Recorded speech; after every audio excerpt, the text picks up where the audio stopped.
നമസ്കാരം.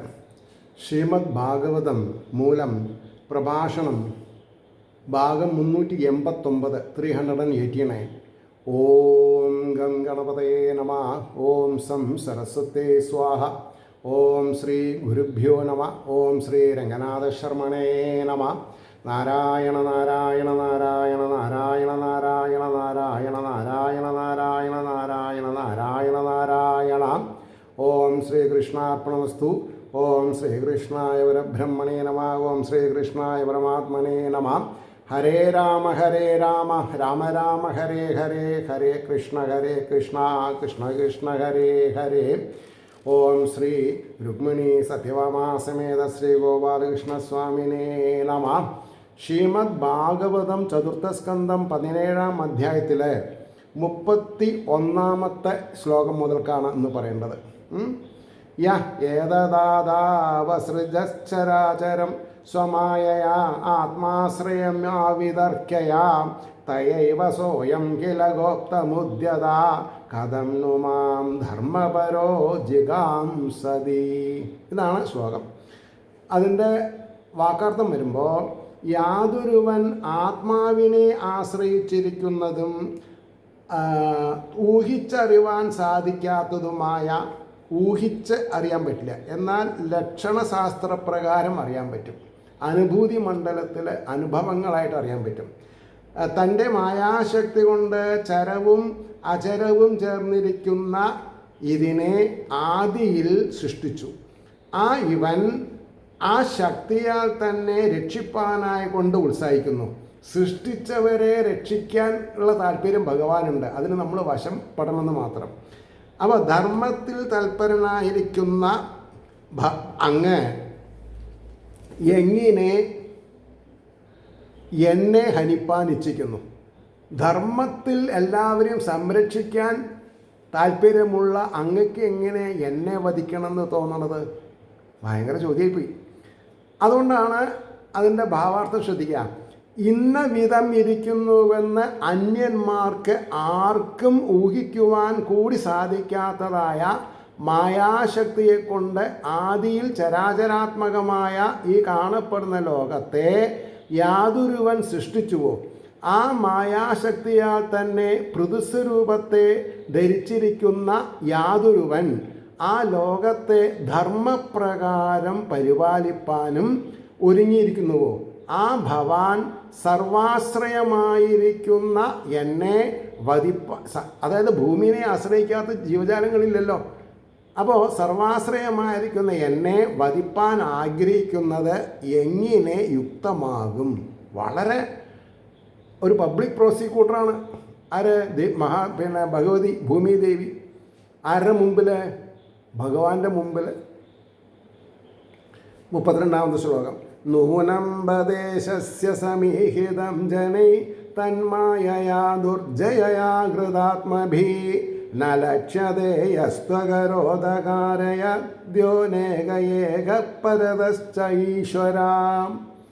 എങ്ങനെയാണത്? യാതൊരു ഈശ്വരൻ സ്വതേ ഏകൻ, പരയായ മായ നിമിത്തം. പര എന്ന് പറഞ്ഞാൽ പരാവിദ്യ, മായേനെ അറിയാനുള്ള വിദ്യ. അപ്പോൾ പരയായ മായ നിമിത്തം അനേകൻ യാതൊരുവൻ ആദിയിൽ നിർമ്മിച്ചു, പിന്നെ നിർമ്മിപ്പിച്ചു. അല്ലേ? ഈശ്വരൻ നമ്മളെ കൊണ്ട് നിർമ്മിപ്പിക്കുന്നുണ്ട്. ഈശ്വരൻ്റെ ഇഷ്ടം അതേ നടക്കുള്ളൂ. ഈശ്വരൻ്റെ ഇഷ്ടം ജയിപ്പാൻ സാധിക്കാത്തതായ അവൻ്റെ മായ കൊണ്ട് ആത്മാവിനെ അറിയാതിരിക്കുന്ന ജനങ്ങളാൽ അറിയപ്പെടുന്നില്ല. നിശ്ചയം, ആശ്ചര്യം. ആർക്കാ ആത്മാവിനെ അറിയാതെ ഇരിക്കുന്നത്? മായയിൽ കുടുങ്ങിയവർക്ക്. മായയിൽ നിന്ന് നിവർത്തി ഉണ്ടായവർക്കൊക്കെ രക്ഷപ്പെടാം. ഇനി അതിൻ്റെ ഭാവാർത്ഥം പറയണു. എങ്ങനെയാണത്? അങ്ങയുടെ ചരിതം ആശ്ചര്യം തന്നെ എന്ന് സൃഷ്ട്യാദി ലീലയെക്കുറിച്ച് ചിന്തിക്കുന്നവർക്ക് അറിയാം. ചിന്തിക്കണവർക്ക് അറിയാൻ പറ്റുള്ളൂ. ചിന്തിക്കാതെ കണ്ട് വികാരം കൊള്ളുന്നവർക്ക് അറിയാൻ പറ്റില്ല. എങ്ങനെയെന്നാൽ സൃഷ്ടിക്ക് മുമ്പേ നിന്തിരുവടി ഏകൻ മാത്രമേ ഉണ്ടായിരുന്നുള്ളൂ. അങ്ങയുടെ മഹിമയാൽ മായയെ അംഗീകരിച്ചിട്ട് പിന്നെ അനേകമായി ഭവിച്ചു. ആരാലും ജയിക്കപ്പെടുവാൻ കഴിയാത്തതായ ആ മായയുടെ ബാധയാൽ വിഷയാസക്തന്മാരായിരിക്കുന്ന ജനങ്ങൾ എല്ലാമായി വിളങ്ങുന്ന നിന്തിരുവടിയെ അറിയുന്നില്ല. അവരാണ് തെക്കോട്ടും വടക്കോട്ടും കിഴക്കോട്ടും പടിഞ്ഞാട്ടും ഓടുന്നത്. എന്തിന്? പുണ്യം നേടാൻ. പല പല ക്ഷേത്രങ്ങളും കാണുക, നിഷ്കാമമായിട്ടാവാം എന്ന് പറഞ്ഞാൽ മറ്റുള്ളവരെ സേവിക്കാൻ വേണ്ടിയിട്ട് നമ്മുടെ പൂർവീകർ സഞ്ചരിച്ച രീതിയിൽ ആ മണ്ണിലൊന്ന് ചവിട്ടി തൊട്ട് തലയിൽ വയ്ക്കുക, അതായിരിക്കണം ഉദ്ദേശം. അപ്പോൾ ആദിയിൽ നിന്തിരുവടി ലോകസ്വരൂപമായ നാഭിപത്മത്തിൽ നിന്ന് ബ്രഹ്മാവിനെ സൃഷ്ടിച്ചു. അനന്തരം ആ ബ്രഹ്മാവിനെ കൊണ്ട് ലോകത്തെ സൃഷ്ടിപ്പിക്കുന്നു. അങ്ങയുടെ ഇച്ഛ ഏതുവിധമാണെന്ന് ആർക്കും അറിവാൻ കഴിയുന്നതല്ല എന്ന് പറഞ്ഞു. ശരി, അടുത്തത് 33. സർഗാദിയോ അസ്യാനുരണധിശക്തിഭിർ ദ്രവ്യക്രിയാകാരകചേതനാത്മഭി തസ്മൈ സമുന്നദ്ധനിരുദ്ധശക്തയേ നമഃ പരസ്മൈ പുരുഷായ വേദസേ. അതായത് ദ്രവ്യങ്ങൾ, ക്രിയകൾ, കാരകന്മാർ, ചേതന, ആത്മാവ് ഈ രൂപത്തിലിരിക്കുന്ന ശക്തികളാൽ ഇതിൻ്റെ അതായത് ലോകത്തിൻ്റെ സൃഷ്ടി മുതലായതിനെ യാതൊരുവൻ ചെയ്യുന്നുവോ സമുന്നദ്ധകളും, അതായത് സമുന്നദ്ധകൾ എന്ന് പറഞ്ഞാൽ കടലുകളെ നടത്തും, ഉൾക്കടലുകൾ, അന്തര്യാമിയുമായ ആ വാക്കിനെ നമ്മൾ മറക്കരുത്. അന്തര്യാമി എല്ലാവരുടെയും ഹൃദയപത്മത്തിൽ നിവസിക്കുന്നവെന്ന അർത്ഥം. ആ പരമപുരുഷനായ കൊണ്ട് നമസ്കാരം. നിങ്ങൾ നമസ്കരിക്കേണ്ടത് അവരവരുടെ ഉള്ളിലുള്ള ആത്മീയ ചൈതന്യത്തിനാണ്. അതിൻ്റെ പ്രതിബിംബമാണ് വിഗ്രഹത്തിൽ. അപ്പോൾ അവനവൻ്റെ വീട്ടിൽ നിലവിളക്ക് കൊളുത്തി നമസ്കരിച്ചാൽ എൻ്റെ ആത്മാവിൻ്റെ പ്രതിബിംബമാണ് കത്തിക്കൊണ്ടിരിക്കുന്ന ദീപം എന്ന അവസ്ഥ ഉറയ്ക്കണം. പിന്നെ എവിടെ പോയില്ലെങ്കിലും കേൾസില്ല. അപ്പം ഇനി അതിൻ്റെ ഭാവാർത്ഥം പറഞ്ഞു. പഞ്ചമഹാഭൂതങ്ങൾ, 10 വിധം ഇന്ദ്രിയങ്ങൾ, അവയെ പ്രവർത്തിപ്പിക്കുന്ന ദേവതകൾ, വിചാരം ചെയ്യുവാൻ സമർത്ഥയായ ബുദ്ധി, അഭിമാനസ്വരൂപമായ അഹങ്കാരം എന്നീ രൂപത്തിൽ സർവത്ര കാണപ്പെടുന്ന സ്വശക്തികളെ കൊണ്ട് വേറൊരാളുടെ കൈ നമ്മുടെ തലയിൽ വെച്ചതുകൊണ്ടായില്ല. സ്വശക്തി ഉണരണം. സ്വശക്തി ഉണരണമെങ്കിൽ അന്തര്യാമി, കൂടസ്ഥൻ, സർവജീവ ഗുഹാശൻ എൻ്റെ ഉള്ളിലാണെന്ന് അറിയണം. എന്നിട്ട് പറയണു അന്തര്യാമിയുമായ ആ പുരുഷനായിക്കൊണ്ട് നമസ്കാരം എന്നാണ് പറഞ്ഞത്. അപ്പോൾ ഇവിടെ അതിൻ്റെ പിന്നെ എന്താ പറയുക, ഭാവാർത്ഥത്തിലാണ് ഇപ്പോൾ നമ്മൾ നിൽക്കുന്നത്. സ്വശക്തികളെ കൊണ്ട് യാതൊരുവൻ ഈ കാണപ്പെടുന്ന സർവത്തെയും ഉണ്ടാക്കി രക്ഷിച്ച് സംഹരിക്കുന്നതായ വ്യാപാരത്തെ തുടർച്ചയായി ചെയ്യുന്നുവോ. There is no rest. Sunday ഓഫില്ല. ആരെങ്കിലും മരിച്ചാലും ഈ പ്രക്രിയയ്ക്ക് സൃഷ്ടി ഇങ്ങനെ നടന്നുകൊണ്ടിരിക്കുകയാണ്. സൃഷ്ടിച്ചതൊക്കെ പ്രസവിച്ചതിനൊക്കെ പരിപാലിക്കണു, ലയനം പ്രാപിക്കണു ഒരു തരത്തിൽ. അതാണ്. അപ്പോൾ അതിനാവശ്യം പോലെ സ്വശക്തിയെ, സ്വന്തം ശക്തി പ്രകാശിപ്പിക്കുകയും തന്നിൽ അടുക്കുകയും ചെയ്യുവാൻ ശക്തനായും, അതായത് ഭഗവാനിലേക്ക് എത്തിച്ചേരുക, അടുക്കുക, ക്ലോസ് ബൈ എന്ന് പറയും, അടുക്കുക ചെയ്യുവാൻ ശക്തനായും സർവന്തര്യാമിയുമായിരിക്കുന്ന ആ പരമപുരുഷനായിക്കൊണ്ട് നമസ്കാരം. സൃഷ്ടികാലത്തിൽ ശക്തിയെ പുറമേ പ്രകാശിപ്പിക്കും, സംഹാരകാലത്തിൽ തന്നെ ലയിപ്പിക്കും. ഇത് രണ്ടിനും ശക്തനാണെന്ന് കാണിപ്പാൻ സമുന്നദ്ധ നിരുദ്ധ ശക്തയെ എന്ന വിശേഷണം ഉപയോഗിച്ചു എന്നാണ് പറഞ്ഞത്. 34 സവൈ ഭവാനാം ആത്മവിനിർമ്മിതം ജഗൽ ഭൂതേന്ദ്രിയാന്തഃകരണാത്മകം വിഭൂ സംസ്ഥാപയിഷ്യന്നജ മാം രസാതലാത് അഭ്യുജഹാരാംഭസ ആദിസൂകര. അങ്ങനെയാണ് സൂകരമൂർത്തിയായിട്ട് ആദ്യത്തെ അവതാരം. സർവസമർത്ഥ ഭഗവാൻ ആരാ? സർവസമർത്ഥനായിരിക്കുന്ന ഭഗവാൻ ഉള്ളിലിരുന്നു കൊണ്ട് എനിക്ക് സാമർഥ്യമില്ല, എനിക്ക് ട്യൂഷൻ വേണമെന്ന് പറഞ്ഞാൽ എന്താ അർത്ഥമുള്ളത്? സർവസമർത്ഥനായിരിക്കുന്ന ഭഗവാൻ ഉള്ളിലുണ്ടെന്ന് പറഞ്ഞിട്ട് നമ്മൾ ആയുധം വാൾപ്പയറ്റ് പഠിക്കണോ നമ്മളെ രക്ഷിക്കാൻ? ആലോചിക്കണം. അതൊക്കെ മായയിൽ കുടുങ്ങുകാരനാണ്.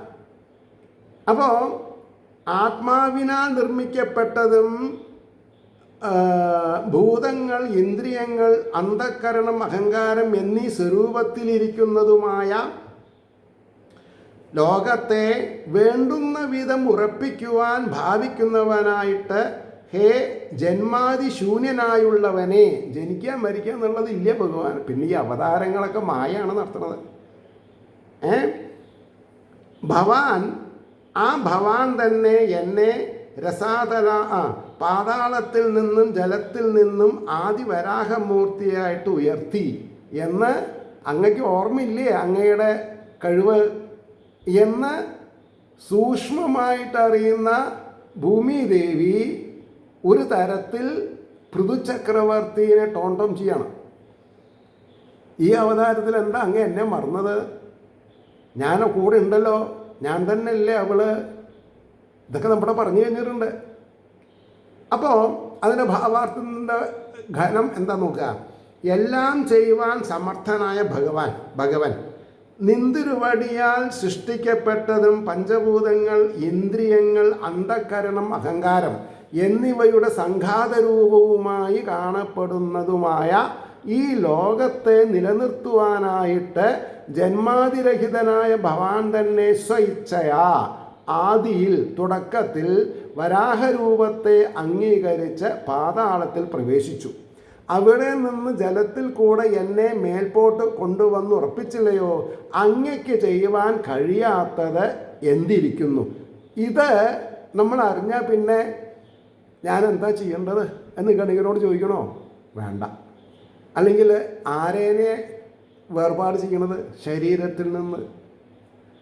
ആലോചിച്ച് നോക്കണ്ടേ? ഒരാൾ വേർപ്പെടുത്തിയ പൂവോ ജന്മാന്തര വാസനകൾ, അത് ആർക്കേ ഇല്ലായ്മ ചെയ്യാൻ പറ്റുള്ളൂ? ശ്രീഹരിക്ക്. അതിന് നാമം ചെല്ലണം. എഫർട്ട്സ് എടുക്കാണ്ട് പറ്റുമോ? 35-ാമത്തെ ശ്ലോകം നോക്കുക. അവാം ഉപസ്ഥേ മയിന അവ്യവസ്ഥിത പ്രജാഭവാനദ്യതിരിക്ഷിഷു കിലാം സവീരമൂർത്തി സമബുദ്ധരാധരോ യോ മാം പയസ്യുഗ്രശരോ ജിഗാംസസി. അതായത് ആ ഭൂധരമൂർത്തിയായ അങ്ങ് ഇപ്പോൾ ജലോപരിഭാഗത്തിൽ ഞാനാകുന്ന കപ്പലിൽ വസിക്കുന്ന പ്രജകളെ രക്ഷിപ്പാനാഗ്രഹിക്കുന്നവനായി വീരസ്വരൂപനായിട്ട് ഭവിച്ചിരിക്കുന്നു. ഭൂമിയാകുന്ന കപ്പലിലാണ് പ്രജകൾ, അതിൻ്റെ രാജാവാണ് അങ്ങ്. അപ്പോൾ അങ്ങക്ക് എന്നെ ഈ വെള്ളത്തിൽ താഴ്ത്തണമെന്ന് ആഗ്രഹം ഉണ്ടോയെന്നാണ് ചോദിച്ചത്. അല്ലെങ്കിൽ ഞാൻ പോട്ടെ, ഞാൻ മുങ്ങണോ വെള്ളത്തിൽ? അപ്പോൾ ഈ കപ്പലിലിരിക്കുന്ന ആൾക്കാരൊക്കെ എന്ത് ചെയ്യുന്നതാണ് ചോദിച്ചത്. അപ്പോൾ ഉഗ്രമായ ശരത്തോടു കൂടിയ യാതൊരുവൻ പാലിന് വേണ്ടിയിട്ട് എന്നെ ഹനിപ്പാൻ ഇച്ഛിക്കുന്നു. അതായത് പയസി, ചെറിയൊരു കാര്യത്തിന് വേണ്ടിയിട്ട് എന്നെ കൊല്ലിയേ എന്നാണ് ചോദിക്കണത്. അതിൻ്റെ ഭാവാർത്ഥം ഇനി പറയണത്, ആദിസൂകരമൂർത്തിയായിട്ട് എന്നെ രസാതലത്തിൽ നിന്ന് ധരിച്ച ആ ഭവാൻ തന്നെ ജലോപരിഭാഗത്തിൽ ഉറച്ചു നിൽക്കുന്ന വിസ്താരമേറിയ കപ്പലായിരിക്കുന്ന എന്നിൽ വസിക്കുന്ന പ്രജകളെ പരിപാലിപ്പാൻ ഇച്ഛയോടുകൂടെ ഇപ്പോൾ പൃഥുസ്വരൂപനായി അവതരിച്ചിരിക്കെ എന്നിലുള്ള അല്പമായ പാൽ സിദ്ധിക്കാത്തതിനാൽ കോപത്തോടുകൂടെ, അതായത് ഗോരൂപം പൂണ്ടിട്ടാണല്ലോ നിൽക്കുന്നത്, ഉഗ്രശരത്തെ ധരിച്ച് എന്നെ സംഹരിപ്പാൻ ഭാവിക്കുന്നത് ഒട്ടും സമുചിതമല്ല. പ്രഭോ പ്രസാദിക്കുമാറാകണം എന്നാണ് പറഞ്ഞത്. 36 നൂനം ജനൈരീഹിതമീശ്വരാണാം അസ്മദ്വിധൈസ്തൽ ഗുണസർഗമായയാം നജ്ഞായതേ മോഹിതചിത്തവർമ്മഭി സ്തോഭ്യോ നമോ വീരയസ്കരേഭ്യാം. എന്താ അതിന് വാക്കർത്ഥം പറയാം? ഈശ്വരൻ്റെ ഗുണസൃഷ്ടി സ്വരൂപമായ മായാശക്തിയാൽ മോഹിക്കപ്പെട്ടിരിക്കുന്ന ചിത്തമാകുന്ന ജ്ഞാനമാർഗത്തോടു കൂടിയിരിക്കുന്ന ഞങ്ങളെപ്പോലെയുള്ള ജനങ്ങളാൽ ഈശ്വരാവതാര പുരുഷന്മാരുടെ അഭിപ്രായം അറിയില്ല എന്നാ പറയാ. അറിയപ്പെടുന്നില്ല നിശ്ചയം. വീരന്മാർക്ക് യശസ്സിനെ വർദ്ധിപ്പിക്കുന്ന അവർക്കായിക്കൊണ്ട് നമസ്കാരം എന്ന് പറഞ്ഞു. ഇത് അവസാനത്തെ ശ്ലോക ഈ 17-ാം അധ്യായത്തിലെ. ഇനി അതിൻ്റെ ഭാവാർത്ഥം: ഇത്രയും പ്രാർത്ഥിച്ചിട്ടും ക്രോധശാന്തി വരാതിരിക്കുന്നതിനെ കണ്ടിട്ട് ഭൂമിദേവി പറയുന്നു, സത്വാദി ഗുണങ്ങളുടെ ഉൽപ്പത്തിക്ക് കാരണമായിരിക്കുന്ന ഈശ്വരമായയാൽ വശീകരിക്കപ്പെട്ടതിനാൽ വിഷയാസക്തി നിമിത്തം കാമാതിവൃത്തികൾ ചിത്തമാകുന്ന ജ്ഞാനമാർഗത്തെ മലിനപ്പെടുത്തിയിരിക്കുന്നത് കൊണ്ട് ഞങ്ങളെപ്പോലെയുള്ള ജനങ്ങൾ ഈശ്വരൻ്റെ അവതാരമൂർത്തികളായിരിക്കുന്ന അങ്ങയെപ്പോലുള്ളവരുടെ അഭിപ്രായം എന്താണെന്നറിയുവാൻ ശക്തന്മാരല്ല എന്നാണ് പറഞ്ഞത്. അത് ബ്രഹ്മാവിനും പരമശിവനും കൂടി അറിയില്ല എന്നാണ് പറയാം. പിന്നെ നമുക്കറിയുമോ? എന്തറിയിച്ചിട്ടാണ് നമ്മൾ അഹങ്കരിക്കണത്? ആരോടാ അഹങ്കരിക്കണത്? തുല്യപ്രധാനമുള്ള ആത്മീയ ചൈതന്യമുള്ളവരോടോ? അത് ശരിയാണോ? അപ്പോൾ കാര്യകാരണ സംഘാതമായിരിക്കുന്ന പ്രപഞ്ചത്തിൽ നിന്ന് സർവദാ വിരക്തന്മാരായിരിക്കുന്ന സ്വഭക്തന്മാർക്ക് മാത്രമേ ആ സ്വഭക്തന്മാർ, അതായത് ഈശ്വരനിൽ മനസ്സർപ്പിക്കാന്നല്ലാണ്ട് സബ്സ്റ്റാൻസ്, അതായത് ഭഗവാനിൽ നിന്ന് എത്രയോ താഴെയുള്ള ദേവതാ സങ്കല്പത്തിൽ നിന്ന് നമ്മൾ ഉയരണം എന്നാണ് പറഞ്ഞത്. അല്ലെങ്കിൽ ഒറിജിനൽ വസ്തുവിനെ കൈവിട്ടിട്ട് ഡ്യൂപ്ലിക്കേറ്റ് വസ്തുവിനെ കയ്യിൽ വെച്ച കൂട്ടത്തിലാവും. അപ്പോൾ സ്വഭക്തന്മാർക്ക് മാത്രമേ സ്വപ്രഭാവത്തെ ശരിയായിട്ട് കാട്ടിക്കൊടുക്കുകയുള്ളൂ. ഇതാണ് ഏറ്റവും വലിയ വെരി ഇമ്പോർട്ടൻ്റ് ആണത്. ഇതേതാ? പേജ് 356. അതായത് എന്താ അതിന് പറയാ, ശരിയായിട്ട് പ്രഭാവം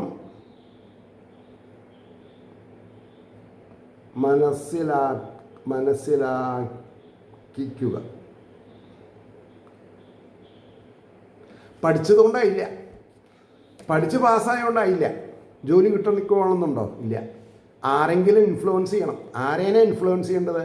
ശ്രീഹരിയെ ഇൻഫ്ലുവൻസ് ചെയ്യണം. ശ്രീഹരിയെ ഇൻഫ്ലുവൻസ് ചെയ്താൽ ആ ശ്രീഹരി നമ്മുടെ എല്ലാ കാര്യങ്ങളും നോക്കുകയും. അതുകൊണ്ടാണ് സ്വഭക്തന്മാർക്ക് മാത്രമേ പ്രഭാവത്തെ ശരിയായിട്ട് കാട്ടിക്കൊടുക്കുകയുള്ളൂ. എന്നിട്ട് അതിനാൽ സ്വഭക്തന്മാരുടെ കീർത്തിയെ വർദ്ധിപ്പിക്കുന്ന ഭക്തവത്സലനായ അവതാരമൂർത്തികൾക്ക് നമസ്കാരം. ഇങ്ങനെയൊക്കെ പഠിച്ചാണ്ടല്ലോ ആനന്ദം, പരമാനന്ദം, ചിന്മയാനന്ദം എന്നുള്ളൊക്കെ അവസ്ഥയിലിരിക്കാൻ പറ്റും.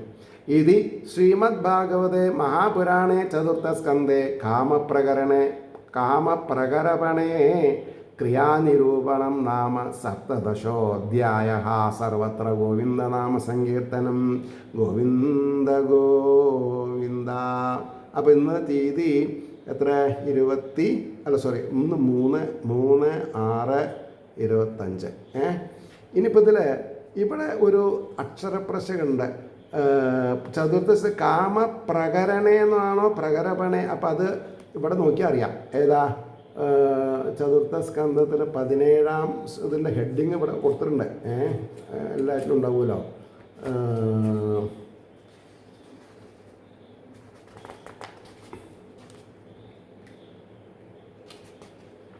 17.